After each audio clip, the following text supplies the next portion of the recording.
പുതിയൊരു വീഡിയോയിലേക്ക് എല്ലാവർക്കും സ്വാഗതം. ഇന്ന് 16/6/2025 നമുക്ക് ഇന്നത്തെ സ്വർണ്ണവില നോക്കാം.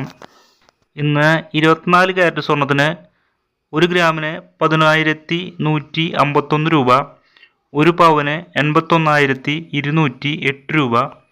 ഇന്ന് ഗ്രാമിന് 17 രൂപ കുറഞ്ഞിട്ടുണ്ട്, പവന് 136 രൂപ കുറഞ്ഞിട്ടുണ്ട്.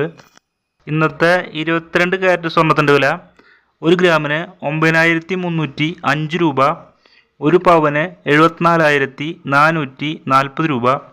ഇന്ന് ഗ്രാമിന് 15 രൂപ കുറഞ്ഞിട്ടുണ്ട്, പവന് 120 രൂപ കുറഞ്ഞിട്ടുണ്ട്. കുറച്ച് ദിവസങ്ങളായിട്ട് അങ്ങനെ സ്വർണ്ണവില കൂടിയും കുറഞ്ഞിരിക്കുകയാണ്. ഇനി നമുക്ക് ഇന്നത്തെ വെള്ളിയുടെ വില നോക്കാം. വെള്ളി ഗ്രാമിന് 119 രൂപ 90 പൈസ. അപ്പോൾ ഇതുവരെ വീഡിയോ കണ്ട എല്ലാവർക്കും നന്ദി, നമസ്കാരം.